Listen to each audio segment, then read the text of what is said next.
get that. All right, fantastic. Well, good morning, everyone.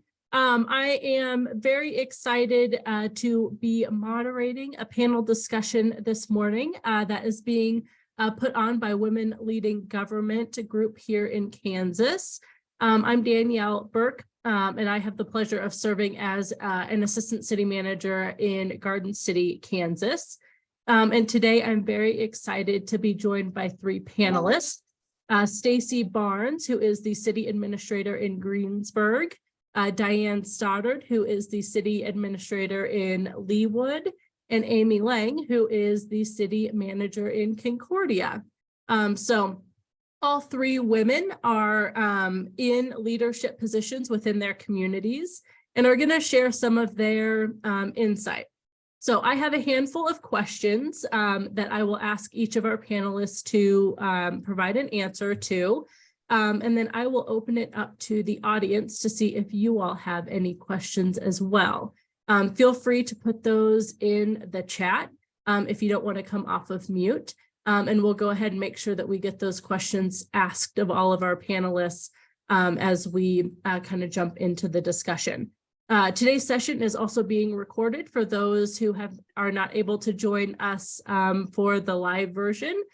So if you do want a recording of that, let me know. We will also get it on our Women Leading Government YouTube page as well, so that folks can access it there.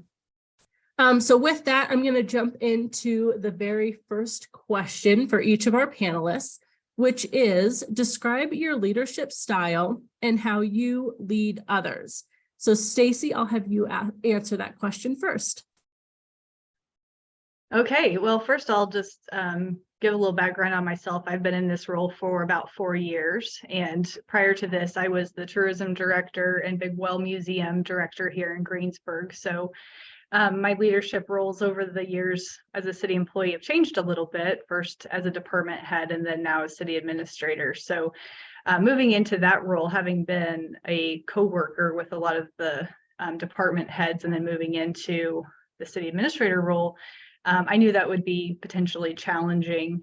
But on the first day of this job, I put a sticky note on my wall, and it was something I told the employees that I wanted to operate with trust, respect, and communication as far as my leadership, not just as a boss, but also in the community, and really try to operate in that way, because we have a lot of long-term employees that really know what they're doing and know their job, and allowing them to do that, but at the same time still having that oversight, and that if we just communicate with each other, it goes a long ways.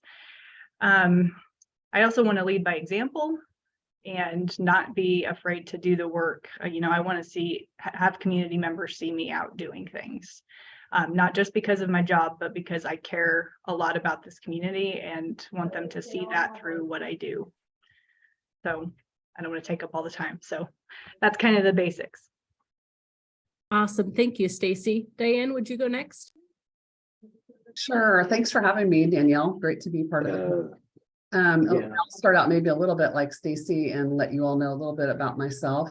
So I am almost 30 years in the profession in city management, working for different cities in Kansas. I recently started a new position as city administrator in Leawood and have just completed 4 weeks here on the job. Related to my leadership style, I would say I'm very collaborative and team-oriented. Really like to have a strong team of people that are different than myself, have different strengths, and really see things from different perspectives so that together we can make really great decisions. And like what Stacy said, I believe in leading by example. That it's important to, as a leader, really our job is to inspire and motivate and encourage people around us to do better, or the best that they can. Fantastic. Thanks, Diane. Amy? Good morning, everybody. A little bit about my background. I'm 5 years in as a city manager, and prior to that, I spent 4 years at the Clark County Community College as their vice president for administrative services.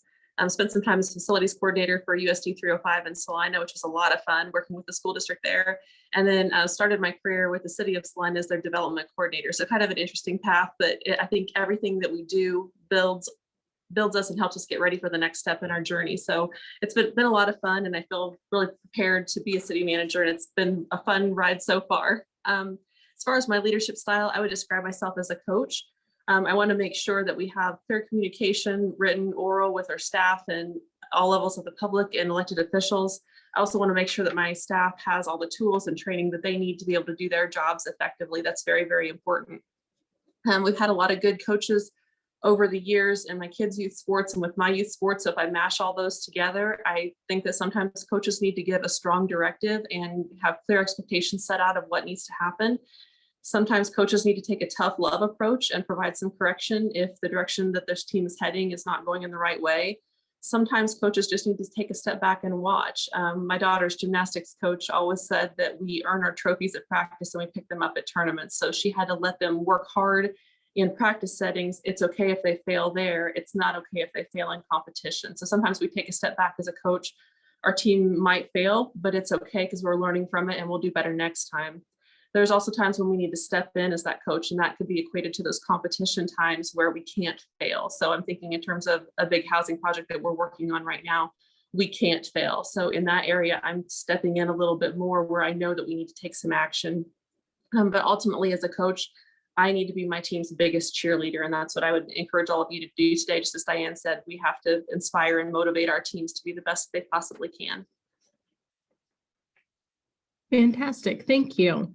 Our next question is, who helped shape your leadership style and how has that evolved over time? Diane, would you go first for this one? Sure. I would say that I've been influenced by many different people in my life, and have really been able to take something from everyone that I have worked for as a boss. And even in some cases, where it might be that you're observing something in somebody that you don't want to be like, and that's a really valuable learning lesson, I think. And over time, it's been, taking different pieces from either, city managers that I've worked with, peers that I've worked with, employees that I've encountered, elected officials, a lot of different people, and including people in some unexpected places. One of the things that I learned early on was that, you can pick up a lot of great, valuable leadership lessons from people that may, aren't necessarily people that someone would tag as a leader, or, that is in some kind of a position of superiority to yourself. And some of the most valuable things that I've observed have been from people like that. One of the mentors that was early in my career, she was the human resources director for a city that I worked for. And prior to being in that role, she served as the executive assistant to the city manager in that city. She was so valuable to the organization because she really cared so deeply about the community and really was very helpful in providing the manager, anybody that she worked with, lots of great background about what it is that they were dealing with, so that they really had an important lesson about the community. And you would do the wrong thing if you wouldn't tune into her and listen to her or ask her opinion about something. She was just really that great. So I'd say my leadership style has changed quite a bit over time, and it's in constant. I'm constantly learning new things that I try to apply, and again, kind of picking those up wherever I can along the way. Fantastic. Thank you. Amy, would you go next? Probably my most inspiring leader for my style was Ken Kennedy. And when I worked with him in Salina schools, 2008 to 2014 or so, he was my assistant superintendent in the operations department. Some of you may have heard the name before, and he worked for several years and ended up being a Woods teacher and a superintendent in the Pratt County schools. So that's where he came before he went to Salina. He taught me a couple different things. Probably the biggest thing was working with all audiences, advocating for the big picture through specific examples with individuals or smaller groups. How would that big picture advocacy effort really impact them, and being able to explain that to different audiences? So we might have to explain to custodial staff one day, to the Board of Education, and the next day to a group of principals and a group of teachers, the next day students and parents. It didn't matter what it was, but we had to be able to communicate that message very clearly. He also taught me to establish and maintain your reputation early on, and work hard to keep that reputation as somebody that could be reliable and knowledgeable, somebody that people could count on, was very, very important. And then his final lesson was work hard and play hard. It always cracked me up because he showed up to work every single day in slacks, a button-down shirt and a tie, hair and nails always groomed. This was when we used the Elmo machine for Board of Education meetings, and you had to put that piece of paper under the Elmo light, and it was going to be magnified on the big screen and recorded on public access TV. So your fingernails always had to be trimmed. So you had to work hard to make sure you're prepared to answer any question, but also to play hard. So on days when he was ready to play hard, he would come in Fridays with his racing jacket and pull up in front of that district office with his race car on the trailer, ready to head down to the racetrack after work was over. So work hard, play hard, establish and maintain your relationship, and be prepared to communicate with any audiences and be ready. How has that evolved my leadership over time? I would say I've just really worked hard to hone those skills and really kind of be true to those mantras, because they are effective. Wonderful. Thank you, Amy. Stacy? Well, a lot of what I'm going to say is probably going to echo both of them. I would say probably first and foremost, my parents have really modeled great servant leadership for me as a kid and also as an adult, both in their jobs, but also being active in a small community. Greensburg is my hometown. And so seeing both of them growing up, my dad was on the school board for years. He was the postmaster here. My mom was the magistrate judge, and seeing her deal with difficult situations from time to time in a small community with the different things that would come up that she had to deal with, but then also just the servant heart of volunteering in a small town. And I know that was modeled to my dad specifically by his dad, telling him as a kid, you have to participate in the community to be a part of it and make it what you want it to be. And so, in a small town, it takes all of us doing those things. And so seeing that through them, I would say that's kind of the foundation for my leadership style. But like Diane said, a lot of people over the years that I've interacted with, and former city administrators here that I worked under, that have, especially here since the tornado, seeing the leadership with Steve Hewitt and others since, dealing with very challenging circumstances and being a part of that. So just a lot of things, and always being learning, like Diane said, and picking up things from other people. Diane and Amy both seeing projects they've worked on and getting to visit with them over the last few years in this role has been valuable to me and others. So just always being able to learn and pick up leadership skills from other people. Fantastic. Thank you. Our third question is, what is a leadership challenge that you faced and how did you overcome it? Amy, do you want to start us off with this one? Sure. I tend to talk too fast and think too fast. This was validated a few years ago. I had a leadership team when I was working for the college, and we went down to Houston, Texas, and did the emergenetics profile and worked with the team there to kind of help build our high-performing team. And in the emergenetics profile, there's 4 quadrants of a circle. You have your visionary circle, your analytic circle, your strategic circle, and then kind of the social emotional piece of it. And I say that I spin that circle in a matter of 8 seconds, where it takes everybody else about 15 minutes. And so I need to remember to slow down. And even though I can see an end goal and I can see very quickly how we need to get there and what steps to take, I need to remember to listen to my teammates, listen to the stakeholders, slow down and make sure that my team is with me every step of the way before moving on to the next step, so we don't lose anybody or have anybody drop off the wagon. And that's something that's been really hard for me, is just to slow down and listen. And so I have to make a conscious effort to do that. Great, thank you. Stacy? I may be the opposite. I'm a listener, and sometimes maybe it's a when to speak up. But also, I think for me, the biggest leadership challenge in this role that I'm in now is the personnel and governing body relationships. And it's really a continuous relationship building and team building, and continued work for me, I guess, how to handle those challenges. I anticipated some of them moving into this role, but at times they've been more challenging than I expected. And so both also learning how to manage self and community perception. You know, not everybody's going to like you. And especially in a small community where everybody knows each other, that can be very challenging. But I think that that's probably been one of the biggest challenges I've faced. Great, thanks, Stacy. Diane? Yeah, the story that I'll tell is something that occurred when I was the interim city manager in Lawrence back in 2015. And we had a situation where we had a tip that had come in from an anonymous source that we had a developer that was attempting to defraud the city related to an economic development matter.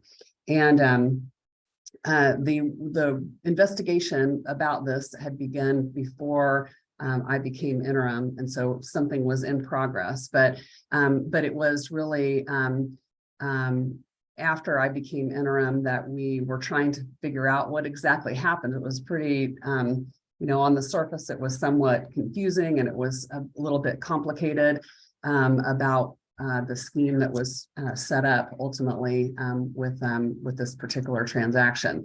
And it was going to be something that would be very, very prominent.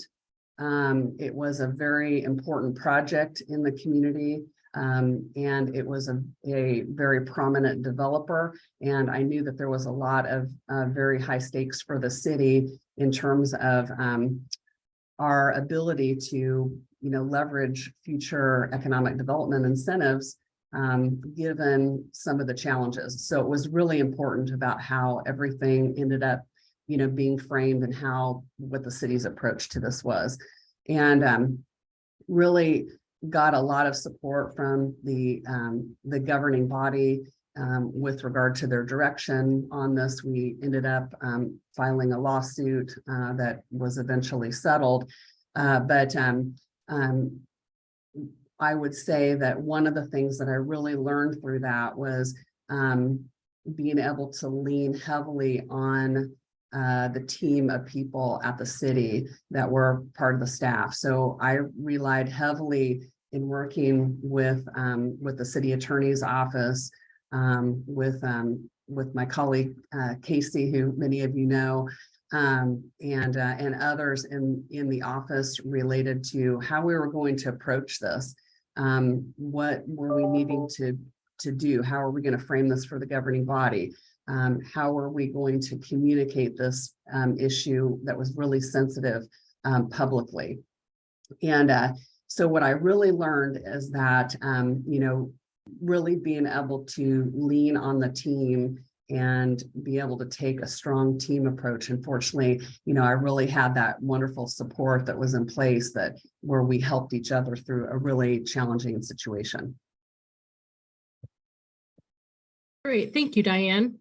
Our next question is, what is one challenge that you faced in your current role that was unexpected? Stacy, do you want to start this one for us? Yeah, I don't know if I have one specific circumstance like Diane was just talking about, but more just kind of general to what I answered in the last question. That is maybe not unexpected coming into this role, but maybe more challenging at times than I thought it might be. And that was going from being a department head peer to being the boss lady, as a couple of them have referred to me lovingly. It just became a little bit different dynamic. But I think that because of the relationship we had before as coworkers, and that's, you know, something I told them on the first day is, you know, I don't want to see that that's going to change. You know, we're still coworkers and we're still on the same team and we're still trying to do the same things together. And but there have been times, you know, we've had some different personnel issues with different employees, and it's been more challenging because of that, I think, in some ways to address those issues because of that. And now being in a leadership role, and sometimes, you know, being a younger-ish, I'm getting older, a younger-ish female, but I've worked for the city for 15 years. So, you know, I was 25 when I started, and some of those things from time to time have been a little more challenging than maybe I thought they would be. Yeah, great example. Thank you, Stacy. Diane? Well, since I'm so new in my current role, I'll refer to one that I encountered in my past role, and again, one that kind of came up. This was the week after I became interim manager in Lawrence. So I'd been in Lawrence for, you know, a number of years, but had just started in the interim role, and I had a administrative assistant in our office who came to me and said, "Hey, Diane, we have an issue with the mayor's credit card and some of the charges that are on here that don't look right." And I thought, oh my, this is going to be interesting. You know, it's my job, though. I need to be the one to meet with the mayor and ask about what these charges are. So I proceeded to do that, and he had an explanation for the charges that were on the credit card that seemed to me to be at least possible, because I've had it happen before to me where I was traveling somewhere and I hadn't notified my credit card company of the travel, and all of a sudden my card, you know, is shut down and I can't use it. So he said that happened to him when he was traveling and with his personal card, and he used the city card because it was the one that worked. He said, "Yeah, I know I have this. I'll get it paid, you know, right away." So I kind of took that at its face and thought that would be the end of the issue. And then a couple of weeks later, I had the administrative assistant come back and say, "Hey, we have the same kind of thing happen. We just got the new statement.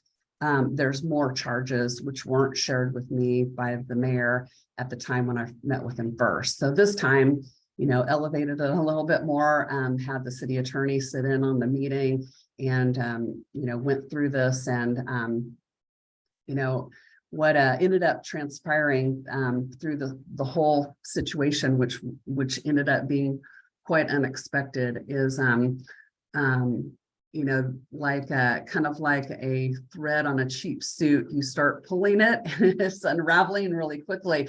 What I didn't realize at the time was happening was we had a mayor who had gotten into some significant problems in his personal life, where he was an executive director for a food bank locally, very prominent food bank.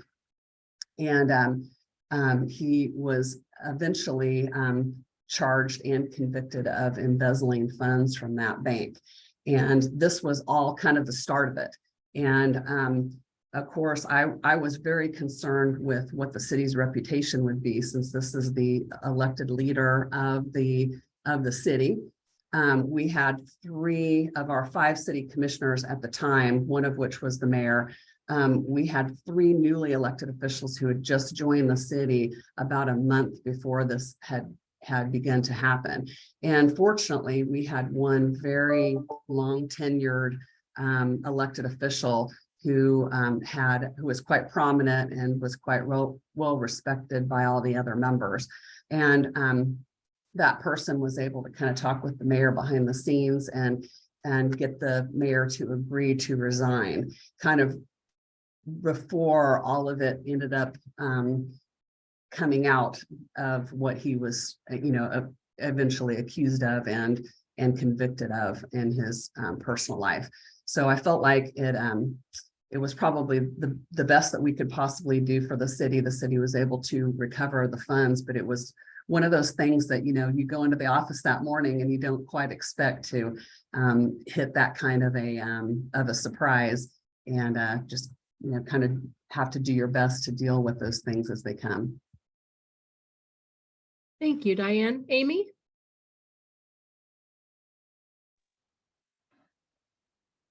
Mine is probably pretty small in comparison for sure. I have got a department head team of 8 different department heads. And so they are what I would consider our mid-level managers. And when I have somebody that has the manager or department head type title, I expect them to come into the role having this neat little box of skills and abilities that are already ready to go there. And what I've learned over the past few years is that that neat little box of skills isn't there for all of my department head teams. So for example, all of them are excellent at the area of focus that they are hired in. They know that job up one side and down the other, but it's that polish of being a manager or a supervisor that we're lacking in. So for example, just correctly formatting a memo or a cover letter and realizing that, yes, you do need to have a cover memo for the commission packet. You just can't give them the supporting documentation and expect the commissioners to know what's going on at commission meeting a few days later. Or a basic understanding of FLSA, or understanding the importance of documentation when you're disciplining somebody and being consistent with that, how to undertake the bid process and sealed bids and why those are important. So we've implemented some once a month as part of our regular department head team check-in. We are doing some little piece of professional development.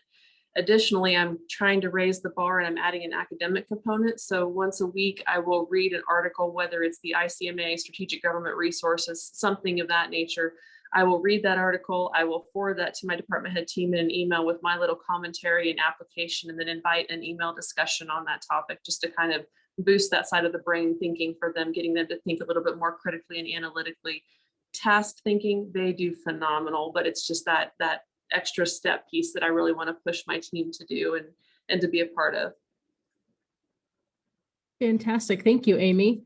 I would encourage those members of the audience that would like to ask a couple follow-up questions to start putting those in the chat.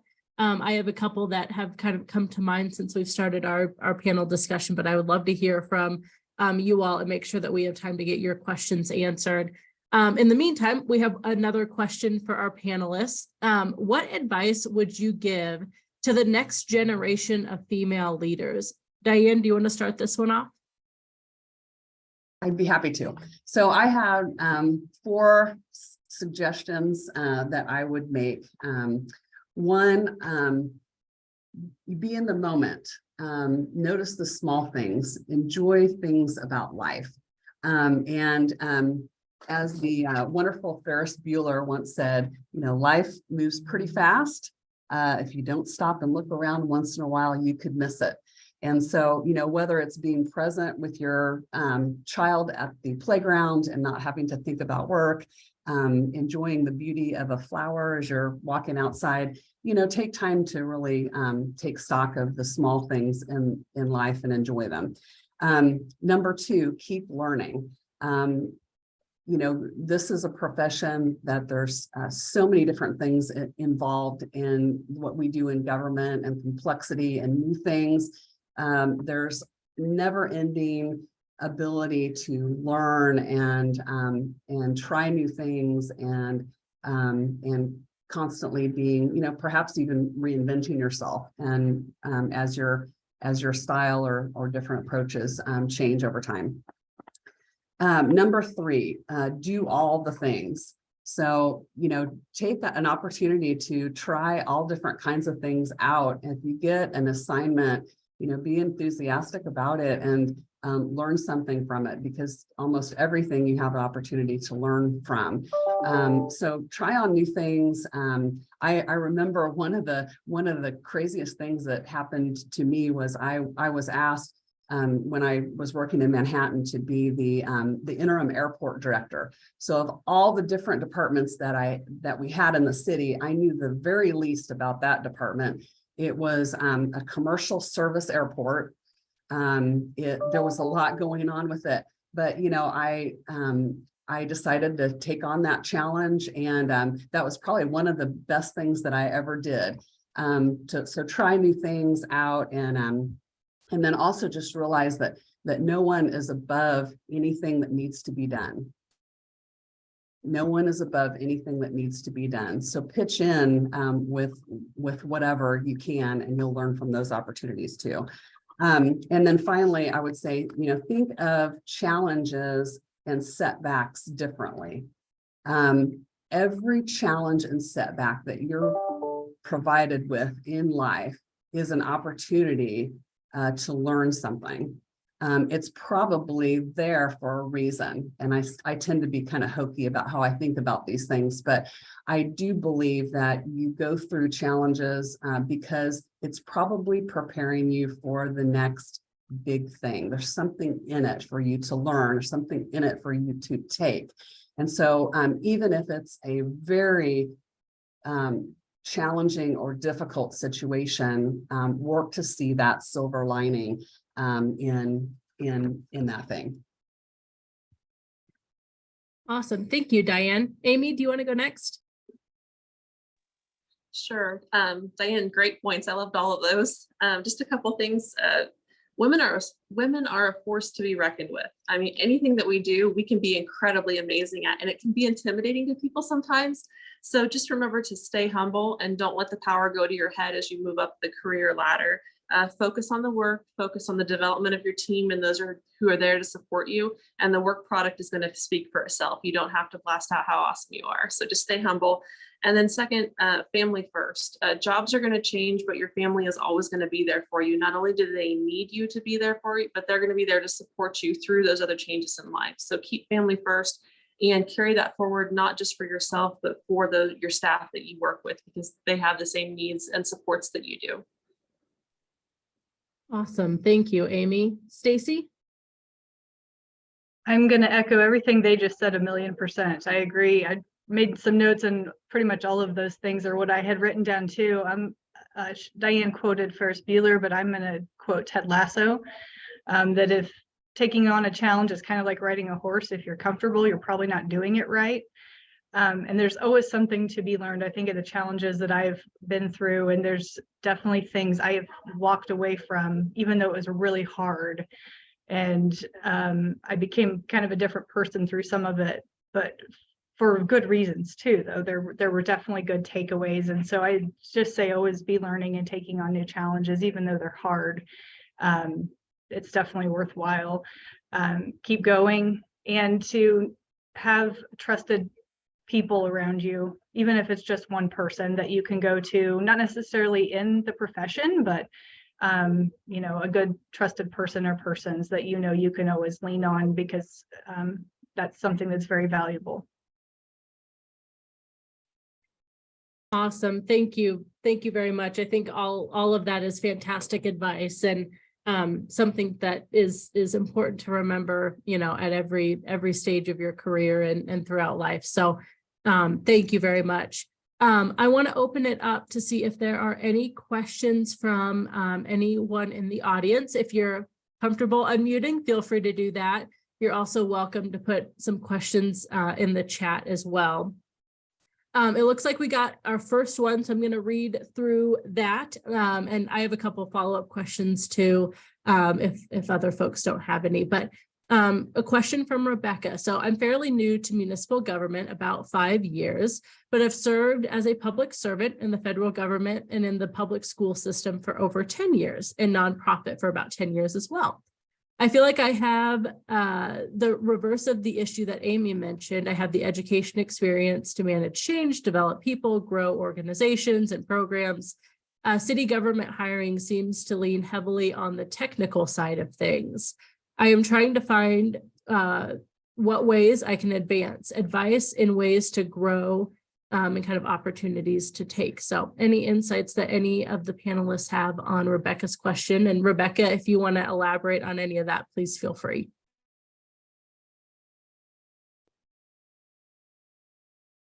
You need any elaboration from me, or does that fairly well provide parameters for my question? I can maybe jump in.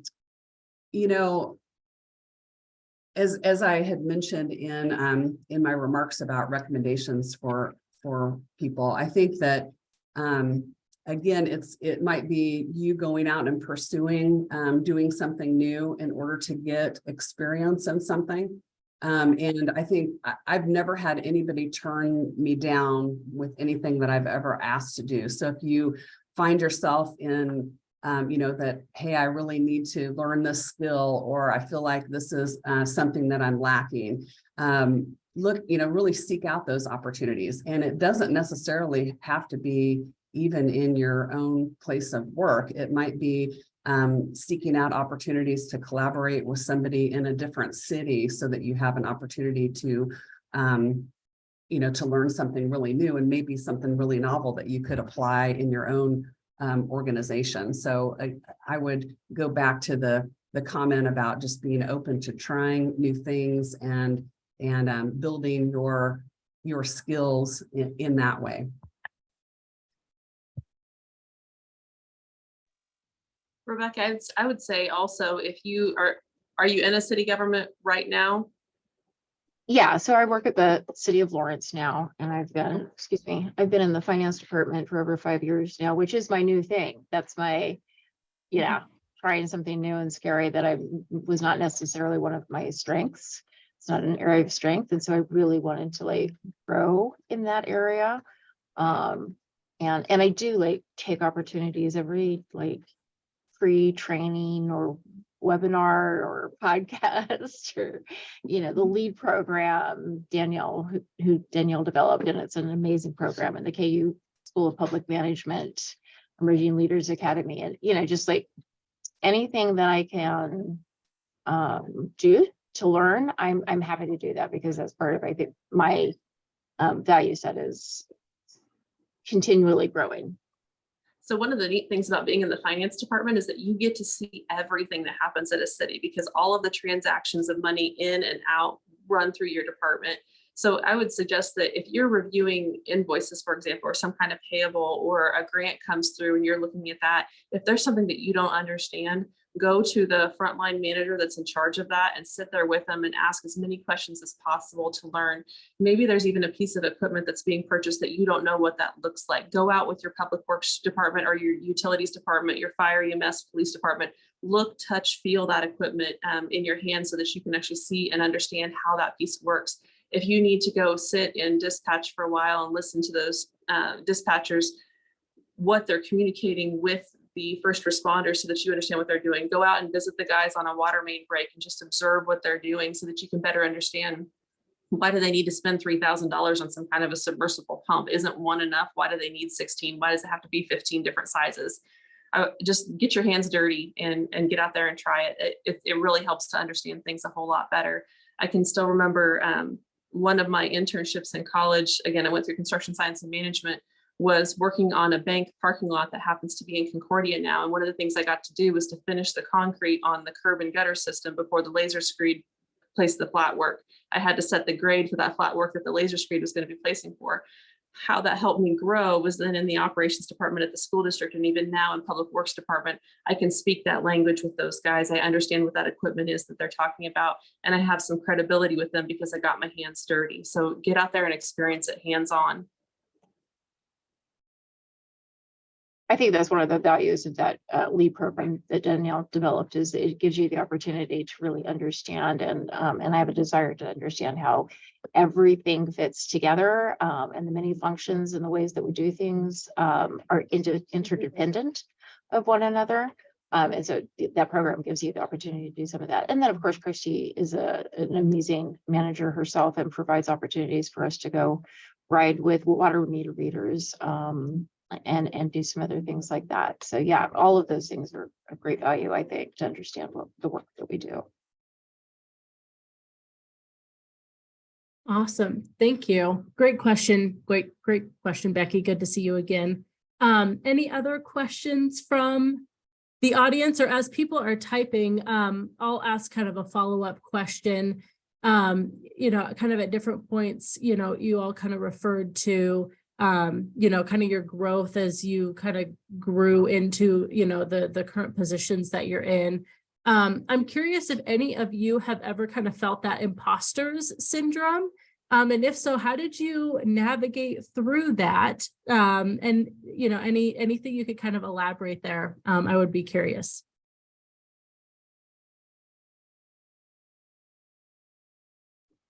Yes, I have. I think, and by imposter syndrome, for those who may not know, it's kind of when you feel like maybe you aren't worthy of the position that you have, that you you kind of have this feeling of, okay, oh my gosh, how am I doing this? And have to, second guess yourself. I think probably throughout my career, in my background, although I feel like I've been very successful, have always had that to some degree. And in fact, this is my first city administrator job. And there were some thoughts about that. I had somebody reach out to me, a colleague in the profession, who said, hey, she said, I had imposter syndrome, and I had a lot of anxiety about that when I started my first city administrator job. Feel free to reach out to me if I can be of help to you, but you got this, and I think for me anyway, it's been a lot of a positive self-talk that, that I have to have with myself, that I have been through a lot of different challenges. And when you're on the one side of any challenge, it's more difficult to see the end or the resolution, and unless you're looking back on it. So, but I think just knowing that I've been able to successfully navigate challenges, and again, try and learn something positive from them, makes me be able to say, wait a minute, those thoughts that I can't do this are maybe not as founded. I need to get past that. I need to be real about how I can address a challenge that's thrown my way. I would say I've definitely had that, and still do from time to time, moving up into this position from being tourism director of Bigwell Museum into this role, and being a hometown kid. And but here I'm 4 years later and still here. They haven't fired me yet, so that's something. But thinking of the things like Diane said that I've been through and the experience I've gained, and a year ago I finished my MPA and did all that online through Wichita State as I was learning this new job. And so, having that done and being able to say I have that credential, as well as the experience that I have, not just in this role, but previous roles I've had. I've done a lot of different things. And so that self-talk, like Diane mentioned, being able to say, well, yes, you are qualified, and yes, you have done those things, and you're continuing to seek out, if you don't know, that knowledge, and leaning on other people. But then on the flip side of that, I don't remember exactly the context, but talking about something here in the community, I was visiting with someone, and I think it was, why can't we get certain people engaged in something in the community? And I was talking, and they're like, well, maybe you're kind of intimidating. I'm like, I'm intimidating? Are you kidding me? How can I be intimidating? But they're like, well, you're in a position of leadership in the community, and you've done a lot of stuff. I'm like, seriously, I'm intimidating? So thinking about it, that maybe you are worthy, and continuing to, but staying humble at the same time.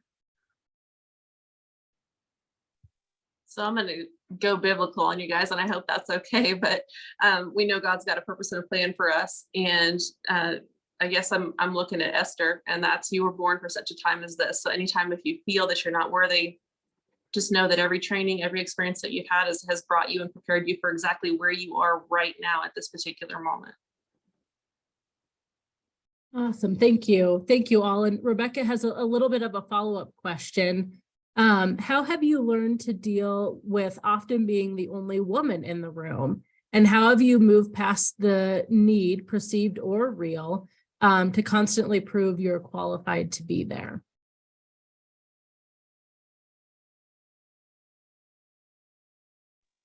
So construction background, you're constantly proving yourself, and you just have to do that in the most respectful and honest way, and just prove that you belong in that room. And it can be frustrating at first, but eventually, as long as you continue to be respectful and truthful and work through the steps and through the process and build those relationships, your work is going to speak for yourself and you're no longer going to feel like you have to prove yourself anymore. So just keep working at it.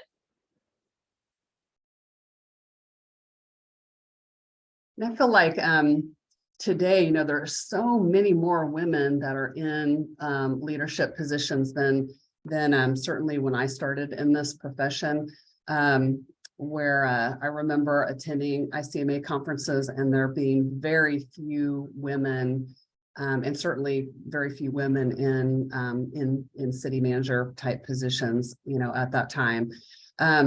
But fortunately, all of that is changing. But even you know, growing through those times, I've really been quite fortunate, though I have been in many cases the only woman in the room. I probably only say I've had an encounter a couple of times where I felt like my gender was an issue for somebody, and you know, my approach with that was just, you know, kind of be like, I'll, you know, prove them wrong. I'll win them over, and, you know, take that kind of a stance with it. And that worked really well for me. But again, and I feel like I've been really fortunate that I have had so much fantastic support from men and women, you know, during my career. Those other things are the exception.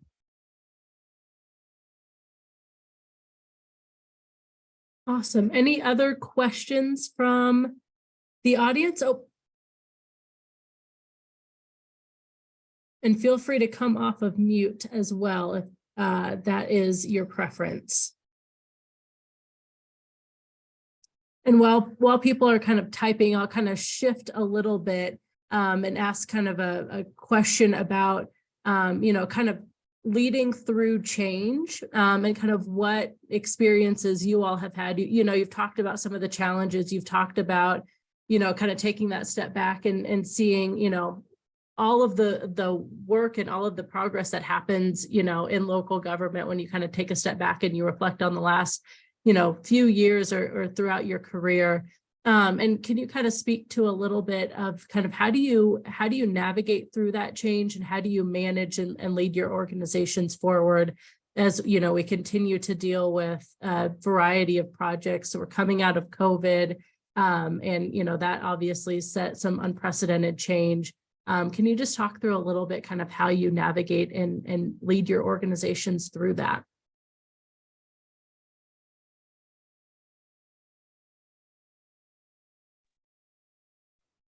I would say the one constant in life in general is change, and things are always going to be changing. If you're not changing, you're dead. And so being comfortable with it and being able to work through it. I think when I first started this role as at a KCM winter conference, Hannah Zacharias gave his presentation of going down the Ark River from the headwaters in Colorado to the Gulf, and doing that twice in his lifetime. And one thing that stuck with me, he talked about in city leadership is kind of similar to that. You get in the boat, you go down the river for a while, and then you're going to get out and somebody else is going to get in.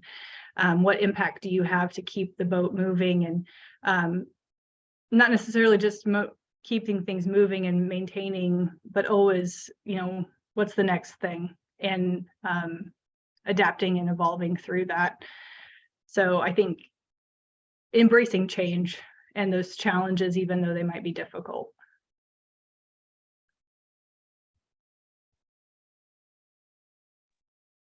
Yeah, I would say, you know, change can be really challenging for some people, and certainly over the past few years, we've had a significant amount of changes on top of changes on top of changes, which you know, has really affected a lot of people in terms of their mental health and their well-being. And so I think sometimes with change, it's trying to be empathetic, understand that different people have different uptake levels of change. Some people really thrive on it and find it really exciting and invigorating. And some people may just be at the point in their life where maybe they have a whole bunch of other change happening. And then now they have a bunch of changes at work that are happening too. You know, so just trying to help people work their way through whatever they're dealing with. And also, I think communication helps, trying to talk about the why behind the change. And so that people can maybe be more accepting, at least if they understand some of the reasons why it's not just change for change's sake. I'm going to interject one other thing. Speaking to the loss, to use Kansas Leadership Center language also, especially here in our community, speaking to loss and understanding that because of what we experienced here almost 16 years ago, that sometimes that change is thrust upon you, and being able to take that time and acknowledge what that loss is, and being sensitive to it.